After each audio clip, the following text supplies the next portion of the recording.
Charles Davis is going to be on the call for that matchup. Charles joining us here on HQ. Charles, Sam Darnold, it's his first year here in Seattle as QB1. How impressed are you with what you've seen through 2 weeks with Sam Darnold and how he's been able to adjust to this new team and a new offense?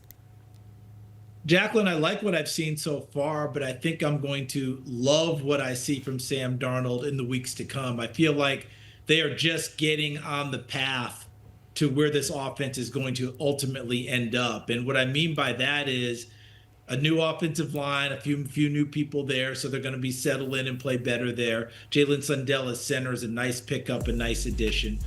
Then the receiving core learning Sam Darnold learning the receiving core. And Cooper Kupp, week 1, was almost non-existent, had people terrified that they had seen the best of him. It got left in Los Angeles. And then last week he comes back and he's Cooper Kupp again. 5 catches, 90 yards, yards after the catch. Oh, that's the Cooper Kupp we know. I think the weapons are there. But what I like the most is week 1 to week 2, Clint Kubiak, the offensive coordinator, he got back to running the football, which is what they said they were going to do from day 1. They didn't do much of that week 1 against San Francisco. Week 2, especially the second half. Hello, Kenneth Walker, his 8th 100-yard game in his career. And, they really started to look much, much better as the offense started to hum. Isn't it funny, Charles, how, when some of these big names don't have one good game, there's like a sense of panic around the fan base. Like, he's not the same Cooper Kupp. And he said, hang on a bit. It's just been 1 week. I got to get things going, right? So if we switch things over and talk about the defense, we saw them sack Aaron Rodgers 3 times, picked him off a couple of times as well. Overall, what is standing out to you about that side of the ball for Seattle? We expected them to be good because they were good last year. I think they were 11th overall in total defense. And that's what Mike McDonald does, head coach and also defensive play caller. But the way they're doing it, they're shutting down people running the football.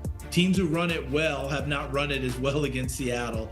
But the other part is, you mentioned the sack numbers last week, the pressure they're putting on quarterbacks. They're doing it without blitzing. They have one of the lowest blitz rates in the league. So that means the front people are getting there. And Byron Murphy, the second-year nose out of the University of Texas, all they talked about is, can he get better at pass rush? Well, last week he had 1.5 sacks. He had a half sack his entire rookie season. So when he plays like that brings along Leonard Williams. That brings along Jaron Reed. They get Uchenna Nwosu back off the injured list. Boye Mafe off of the edge. They've got people who can go get the quarterback. And if Mike McDonald doesn't have to blitz, he can do a lot of things in the back end. And remember this, Jacqueline, they did it without maybe their best player, Devin Witherspoon. He didn't play last week against Pittsburgh, the defensive back. They can get him back, get the rookie Nicky Mamori back off of injury.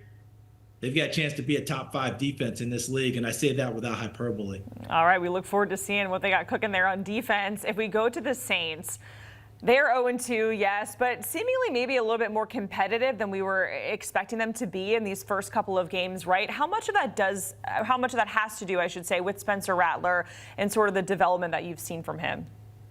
Yeah, I think you hit on something there, Jacqueline. We're so used to making jokes about when they're not the Saints or the Aints and they're paper bags. This isn't that type of a team. In both games, they had the ball with one last possession with a chance to win, tie, go ahead, all of those things. It didn't happen in either case, but the competitiveness that you quoted was there. How much does it have to do with Spencer Rattler? I think it has to do with the team collectively, but he has to be the focal point because he was chosen to be the starting quarterback. And guess what? He's played pretty well. And I actually talked with the defensive coordinator in the league earlier this week about what he's seen so far out of Rattler. And he said he was watching some other tape, and he said, this kid looks like he is decisive, a little bit elusive in the pocket, and we know he's an accurate thrower. He had to battle to get the job. He's not going to let it go easily. He likes what he's seen from him. I think a team feels the same way about him because remember, when Tyler Shuck got drafted, Jacqueline, a lot of people thought it was a fait accompli. He'd be the starter this year. Spencer Rattler earned the job. He doesn't want to let it go. Yeah, the numbers are very drastic. We just saw it there, the first 8 games versus last week. It's a new head coach as well. It's year 1 under Kellen Moore. We know he knows how to win. He did that as the OC of the Eagles. And when we see first-year head coaches kind of get their hands on teams, you start to see like little imprints of them, right? So have you seen any like Kellen Moore-isms that have been transferring through the Saints so far?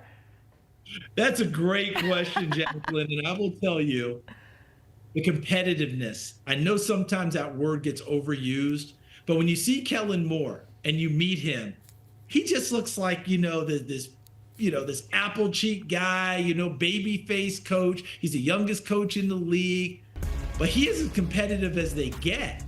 People forget that when he played at Boise State as a starting quarterback, his teams were 50-3. And he won big games, he and his team, with comebacks. I remember watching him in Landover, Maryland, beating Virginia Tech, who was really good, with a last-minute comeback. Beating Georgia in the state of Georgia in Atlanta with Boise State. 50-3.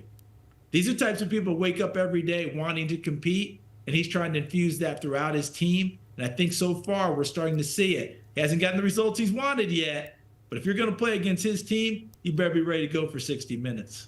Exactly. The last 2 games, 1-score games, and you can't really overlook, to your point, Charles, that competitive nature. You can't coach it, so it's awesome that he's got it. Charles, we appreciate it. Enjoy the game. Again, that is Saints Seahawks. Charles is going to be on the call. That is on CBS on Sunday at 4:05 Eastern.